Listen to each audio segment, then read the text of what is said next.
It's a Kap and J Morning Show on ESPN 1000 and streaming on the ESPN Chicago app. It's a Waddle Wednesday. So glad that you're with us as we get a chance to talk about the Chicago Bears. Tommy, I think I have my first cut for Ben Johnson after watching practice yesterday. Out there at House Halls, good to roam the sidelines. You know I was there. I was just there to see the beef. I know. I listen. Like when you sent me the text, I was like, it made it warmed the cockles of my heart, as they say. I'm glad that you were there because I know when you're there, what you're looking at is what I'm looking at, and that's what's happening in the trenches. I think that's all for a Karan Amagaji. Oh. But that's enough, Tom. Like yeah. I'm watching him against his countrymen on the other side, yeah. Adingbo. And Adingbo, another medical marvel on this team. They got the Benny Hinn miracle water on this team. Like I know they got their share of injuries, but yeah. guys coming back so quickly. I'm watching Big Trapillo out there yeah. move around without the brace, and I'm watching Adingbo look spry out there. Cap, he's turning Amagaji inside out. And then the cherry on the crap sundae, Amagaji takes his helmet off, and he's like barely moving out there because he was done, hurt at the end of the practice. I'm like, all right, you know what? It's okay, man, to say that you were wrong. I'm not going to kill Ryan Poles for the Amagaji pick, but that's enough. Yeah, I think Jumbo. That's right. I think that you Ben told you all you needed to know when he met the media in a very terse fashion yesterday. And Salty Ben's my favorite Ben. I just like he didn't want to be there, and he's just like. But he's not a complete jerk about it. He's just very short with his responses. But then Jonathan, that when he meets the media and he's got that kind of attitude going on, that the practice is going to be spicy. So I just loved all of it. When he told you that Karan and Jedrick Wills are going to be working on the right side, it tells you all you need to know. And look, Tom Thayer could tell you much better than I, but I think I may have texted you after the game. And it's just what I saw on Saturday at the left tackle position is not worthy of NFL regular season football. It just isn't. And I don't think that this head coach would put his team on the field with one of those guys as we've currently seen them play. Now, they may go to Cincinnati and tear it up and become something that, we weren't expecting. But it's just, I thought as the game went on, Karan got worse. And I'm just saying, like, look, to put it in a professional way, if you don't love this sport, regardless of position, but especially at that position, this sport will eat you alive because those guys across from you are grown-ass men who are looking to hunt and guys looking for big dollars, and they'll teach you the meaning of the word respect. I mean, the one sack that Jedrick, and I'll say this too, Hoodie and Cap, that you can see the traits from Jedrick. You really can. But then I think you were the one that asked me, why does he play so high? If you go back and look at the sack he gave up, he kind of meanders to the line of scrimmage, stands straight up when the ball snapped. There's no way he's in a football position. Yeah, to get his feet moving. My God, he couldn't get anything moving. And before you knew it, Bajent was on the ground. So, yeah, I just don't, I give these guys, as much of a chance as I possibly can, but I think Ben is done with it, and that's why he told you that Braxton Jones and the Canadian Eagle are going to be the guys on the left side, and I think they're just holding that spot until Ozzy's healthy. Yeah, when I saw the name Theo Benedet, I went, okay, sure. Here we go. It's your opportunity. Because we heard a lot about him last year. I'm watching practice last year. I'm like, wait a minute, what's the Eagle doing out there? And he maximized his minutes. Meaning that when he was out there, Tom, last year, it's like, okay, whatever you want me to do, left side, right side, and he really kind of won over the coaches because of his work ethic. Here, what I'm watching Amagaji just getting turned inside out. Wills, just okay, but okay. Yeah. Got to be better than okay for the Ben Johnson offense. I want these guys, it's like every position, fellas. You got to compete. And if you're not competing and you're not, as Ben says, creating evidence, this is what happens. Guess what, fellas? Today we're going to work the guys that were working on the left side. For the entirety of camp, we're going to work them on the right side. That tells you all you really need to know. And Listen, I think Joe Tooney would also like to, and I think Ben referenced it yesterday when he met the media, would like to know who the starting left tackle is going to be. To get some chemistry. Yeah, and I said from the beginning of camp, I thought my money was going to go on Braxton Jones until Ozzie is there. But, yeah, I think that was – look, there were good things from Saturday, and we can get into those a little bit later for sure. And you mentioned the other thing, Jonathan, you mentioned Adangbo. Yeah. I give that young man all the credit in the world for coming back from an injury that was awful and a surgery that is hard to come back from. I see the same guy. I just do. Stands up. You get hands on him. You do whatever you want with him, which is crazy because he's such a physical freak. But hopefully it gets better as time goes on and he gets more, used to being healthy out there. But I just, again, saw a lot of good things, but some of the same things that were kind of question marks when the camp began remain question marks. And Shamar Turner is still on PUP, right? So Yep. That's why they signed Marcus Davenport. Yeah, and I got no problem with that. I mean, look, that's a piece, rotational guy. That's it. Yeah, I'm not going to look at that and say, oh my God, what are you doing? I have no expectations that Marcus Davenport is going to be a guy that he was 5 or 6 years ago, but you need a body. So, Tom, is it called Bull in the Ring? I know it was the Oklahoma drill, but also Bull in the Ring, right? Yeah. So I saw this yesterday. Guy in the middle, and you call out a number, and that guy goes after the guy that's in the middle. That drill sucks. I wasn't part of that. You never did that? I was going to ask you, you didn't do the Oklahoma drill or the Bull in the Ring? Look at me. There'd be murder on that field if somebody did that to me. Sam Roush, Cap. All right, Hampton, Waddle. Let's go. Right. Sam Roush, he got just obliterated once, and he goes, no, again. Yeah. Let's do it again. Obliterate again. Like he went ass over tea kettle in that thing. And I said, oh, Jesus. Yeah. That thing. Now, here's the thing. What I want to ask you about, Tom, isn't that something that you do at the end of practice? This was in the middle of practice. They did this in the middle. I'm like, I thought this was a good way to just end practice because the person that got the tackle is ripping off his helmet and like the other teammates are just going nuts because, yeah, you beat his ass, yeah. And now Ben's like, all right, next drill. Like there's more. That's how camp used to start back in the day. Like your first, you'd be hot and sweaty. It'd be 8:30 in the morning. You'd be out there on the fields at Platteville, Wisconsin, and first drill of training camp, that's what it would be. Oklahoma drill. Yeah. So my God. They wouldn't do it all the time because, it is. You guys get killed. Pretty Just physical. remember the name Jeremiah Martin because that's the one I think that destroyed Roush. Didn't we have that inside run drill with Danny? I did. Okay. All right. So in Bourbonnais, I stood up to Spice Adams. I go, hey, big guy. I go, let's go, you and I, on the gravel. And Danny is the guy running the football. In one swoop, Spice Adams took me and Danny and took us both to the ground. One arm. Me and Danny. I go, football strength's different than liquor strength. That's for sure. Yeah. It's not just the strength, it's also the quickness. And when you pair them up, like – it's no joke what these guys can do. Spice, our buddy, late Steve McMichael, even the young kid Vandenberg. If you're in the trenches, and you can hold your ground, there's ridiculous then you're a monster. Strength. It's strength, it's balance, it's quickness, it's all that stuff. Those guys are athletes. The good kid. Why did I even forget? Johnny played in the league for 9 years. You learn technique. There's a certain amount of talent that exists. Don't let Johnny or anybody tell you Johnny wasn't talented because he was talented. All it talks about, he said, Yurko could bend his bodies in ways I couldn't believe that guy could do. But listen, you don't stay, Cap. You don't stay in this league at that position for 9 years without being talented. Yurko told one quick thing. He told a great story. You're not allowed to put Vaseline on your shirt because blockers, their hands would slide. Sure. And he said the guy was yelling at Yerk, the nose guard, or the center. He said, he's got that stuff all over his jersey. He's yelling. And he said he was a really good player. I don't remember who it was. And the referee was a friend of Yurko's.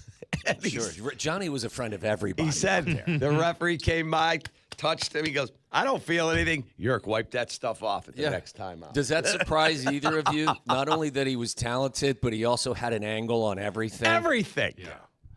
It is a Waddle Wednesday on the Kap and J Hood Morning Show. On the Yang Hotline is Tom Waddle. Good morning, Tommy. How are you? I'd be better, Jonathan, if Kap kept the damn feet off the table over there in the studio where I actually set up shop in the afternoon. Oh, my God. Don't oh, my God, me. I can see him, Jonathan. He's like the cat that swallowed the canary after the Cubs took 2 from your White Sox. Yeah, he's got his feet up. He's nice and comfortable. Nice and cozy. I am sitting normally. My feet are on the ground, you goof. Jonathan? His feet were on the table. Of course they were. I can see you. During the break, I relaxed for a minute. I got home. I didn't get to bed till like 20-1 last night. Yeah, but your germs on the bottom of your shoes don't have a bottom don't of have my a shoes clock never on them. touched the console. Keep your feet off the table. That's you right. dirtball. That's right. You should respect others that have to sit there in that spot. That's right. Damn. Yeah, you think that Waddle and Yurko want to deal with that? Rich Eisen's co-host, you think they want to deal with that? I think we probably add to the problem, but just felt right. How about to yell those at Kap. Cubbies, Tommy? Yeah, it's. I mean, this theater has been every bit as advertised and better. It just has. I mean, it's just. Look, I don't have a dog in the fight, so I go home excited and sit down and watch baseball. I was actually upset that they went to rain delay because I wanted to see the game. Well, I was stuck on that concourse for 30-some minutes trying to get out of there when the rain started. I think you see the difference. You guys tell me. I think you see the difference between the two teams. I mean, wildly exciting, very talented teams. I just think the Cubs are more of a finished product at this moment versus the White Sox. You know, Is that fair? I was telling Hoodie, so we finally got out of there. We're on that concourse at Wrigley, and the whole crowd, Cubs fans, Sox fans, starting in with the Green Bay sucks chant for 35 straight minutes. We finally get out, and it's pouring, and Mindy and I got to walk like 4 blocks to get to my truck. Where was Darman? Darman! I drove. I was there all afternoon on the field working. Saving $1, not giving Darman the 100. That's all right, Darman. I'll do it myself. Have a good night. He's taking me tomorrow. I'm going to see a concert at Northerly Island. Ah, that's right. So he's down a little bit later in the calendar, you see. Yeah. I couldn't use him back-to-back nights. This guy here couldn't use him back-to-back nights. You know, you're feeding his family. Yeah. But you didn't do it that time, so they just had to go with Dinty I Moore had to last be at night. work yesterday at Wrigley all afternoon. So Just Dinty Moore for dinner last night for poor Darman. Dance for the $1, Darman. Take that. He's got a fishing lure, and there's Darman riding behind the limo, just trying to catch the $1 from Kap. Oh boy. so Dinty Moore, the poor bastard. He couldn't do it. That's all right, Tom. That's how. Give the fella some spam, okay? Kick it up a notch. You all right, pal? no, well, All right. you make me laugh. What happened to you? What He's- happened to he's- you over there? Yeah, because he knows Anyway, he mistreats Darman. Tom. Yes. So it's pouring rain. Darman, I am soaking wet. I take off my shirt. carry me, Darman. It's wet. My Jordans will not be wet and soaked. Carry me, Darman. And Mindy, both arms. Take So, that. Finally get back to the truck. There's no bathroom anywhere.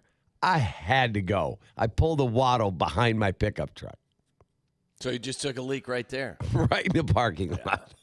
Darman, hold it while I take a Oh pee. boy. Oh boy. Wow. Upright, please. I don't want any on the license plate. Please. Give it a little shake. A shake 1, a 2, a 3, a 3. Tom, we've never been more Immature. No, we haven't been more thin in the secondary than we are right now. Listen, you say what you want about preseason, but you like to see some guys out there, for some position battles. So out of everything that we've looked at with the Bears, we haven't talked enough about Tyreek Stevenson. Yeah. Hadn't been out there for a week. He won't play, obviously, against Cincinnati. And so Malik Muhammad saw him out there looking good, but it's very thin at corner right now. And don't give me the Beanie Bishop 3-minute Fox 32 piece. Yeah. Oh, Beanie Bishop. No, that's not the story at all. I don't think Beanie's even available for the first several games of the season, right? Because of a previous existing suspension. So, I mean, I don't know how they're going to keep him around if you can't play him, because once you would actually put him on the roster, I think that then the suspension would take place, and then you're without him for, I think it's 3 games, right? And like you said, Jonathan, like they're thin back there.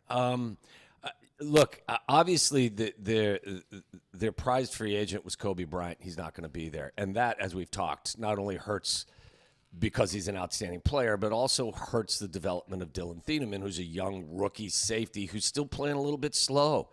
You know, I think it'll speed up. He'll speed up, and I think his understanding of the speed of the NFL game will come to him, and I think he'll be fine. But right now, I think it's kind of a double shot. Not only do you lose Kobe, but you also lose that veteran presence in the secondary, especially at the last line of defense that could have helped develop and bring Dylan along. I'm with you. Like Jalen Johnson, if Jalen is 100% healthy, I still have confidence he can play as like a top 10 corner in this league. Tyreek Stevenson, whatever motivates you. You know, he told everyone before the camp began, you know, and via social media posts and stuff, that this was going to be a year where he's going to turn things around.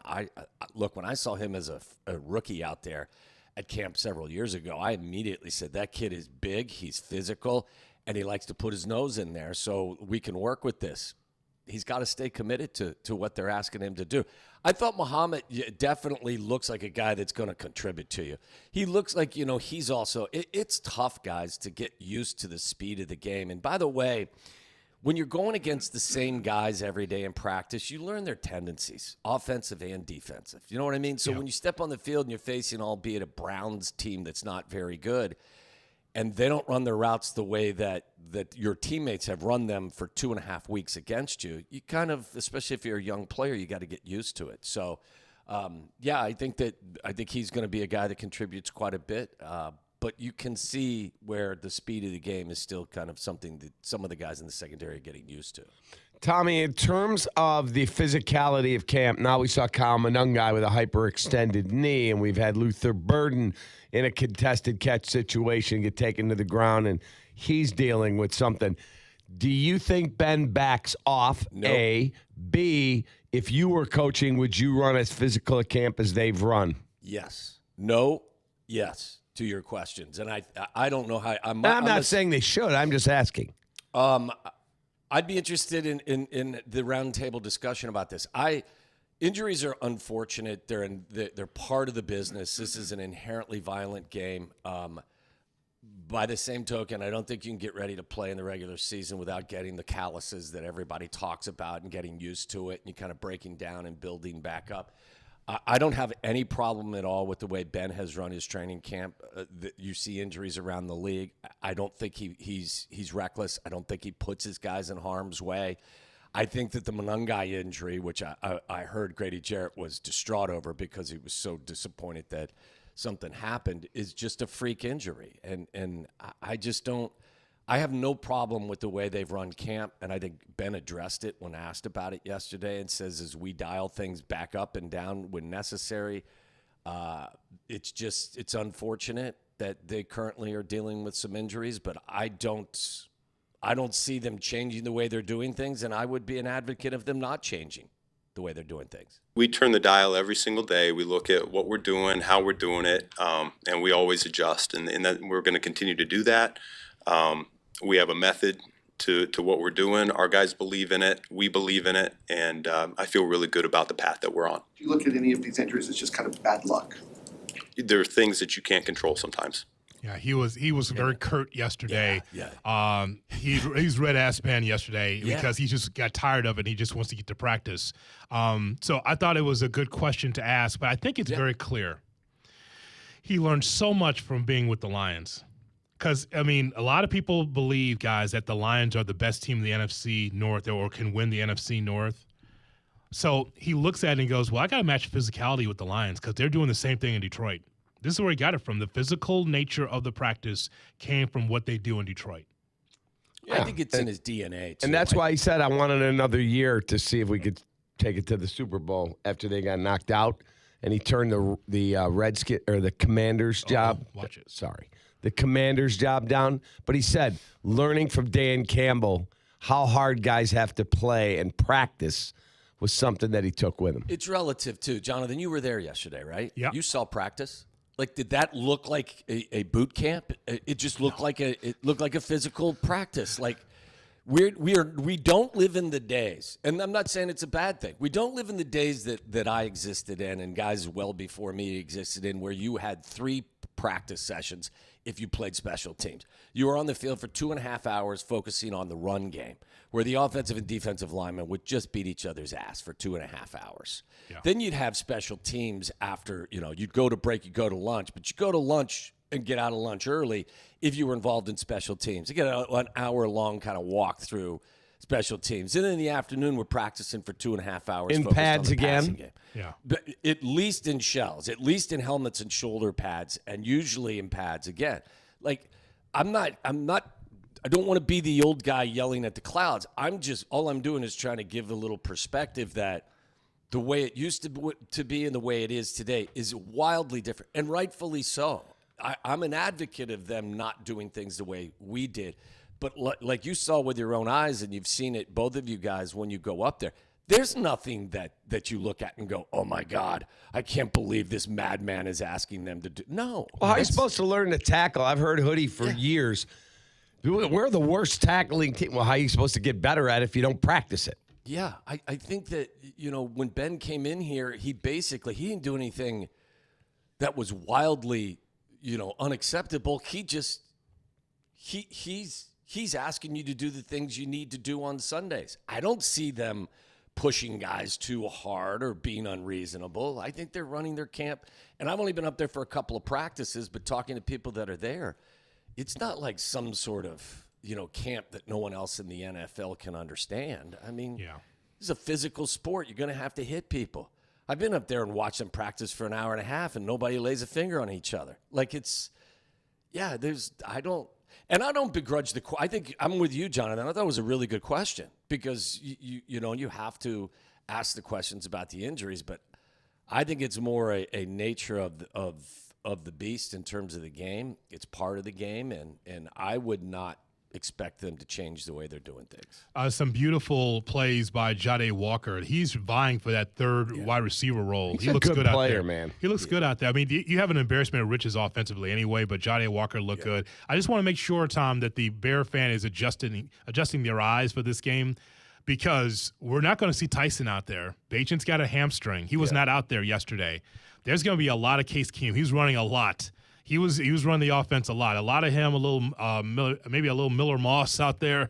But we're going to see a full heaping of Case Keenum out there, because Caleb is not going to play, so you're going to get a lot of third string. So Keenum was working with the ones and the twos and just getting the timing down. So that was fine. This is part of the job for him. Like, hey, you be ready when they ask you to play, whether it's preseason or it's. Case probably makes $4 or $5 million a year, right? Maybe $3-4 million. He knows. He understands what his job is. He knows that if they get to him in a regular season, they're screwed. So I mean, and I thought he played really well against the Browns. I think what we saw too, guys, on Saturday against Cleveland was a team that is deeper. Now again, the Browns stink, and Rome's looking to play Never fast. Mind about Rome. Looking to be great at But I think that they're a team that you see their depth improving, and you see how well they're coached. Like Antoine Randall took over that offense, and what did they get? 200 and something yards and 24 points. Yep. In Case Keenum is he knows exactly where the ball is supposed to go. I think you see that this is a football team, and you may look and say, hey, that doesn't matter on Sundays in the regular season. But when guys go down, guys have to step in. And you mentioned Jade Walker. The kid competes. He's uber talented, and he competes. That's what I want to see, from their offensive line on the left side. I want to see left tackles compete. I want to see them take to the field the way that Jade Walker does in a different position. So, I'm jacked to hear what comes out of Cincinnati. I don't care about Saturday as much as I care about the joint practice, because you get so much out of those I think we should send you, Tom. My brother called me yesterday and asked if I was coming down, and I said no. You're going to go to Montgomery and Ribs, and then Mount Adams for a couple of glasses of scotch. Could, yeah. Oh, the memories. If I can remember any of them. It's a great small town. Mount Adams is just the best. Oh, yeah. Catch a Reds game. I'm laughing at Waddle and Sylvie yesterday, and I'm driving back from training camp, and the questions about Caden Davis, is he just a camp guy, or is he actually going to be a guy? And then Sylvie brings up Colin Johnson, right? I needed a cigarette right there. Like, oh, Colin Johnson. Oh, the 2 touchdowns or whatever, right? In the preseason, everyone was, this guy's the next star. But guys, I get it, and you got to make sure you don't get out over your skis. But as somebody that was in those situations, you just have to repeat those performances when you get that opportunity, and everyone goes, "Hey, is this real, or is this just one of these camp guys that pops up?" If you keep producing, whether it's him or it's somebody, the kid that had the 2 sacks off the edge, look, keep giving me an opportunity to create evidence, and I'm going to force you to continue to play me, and you may see these guys out there come regular season for a little bit. Tommy, have a great day, man. All right, fellas, be good. Keep your feet off the table, Cap. We appreciate you. See you, Jonathan. They're working blue today at 2. On YouTube. That's right, on YouTube. No golf game for Tom. They cut right into the golf game, so he's got to work today. Yeah, I said the F word on regular radio a couple of days ago. Oh, no, he got confused. Yeah, first time in 30 years. I don't know what happened to me. Damn. Who are you working with? I was working with Sylvie. We were up at Hallis Hall, and I dropped an F-bomb. Well, there we have it. Coming up, shot or no shot comes your way on Kap and J Hood. Good morning to you. Kap and J Hood Morning Show on ESPN Chicago.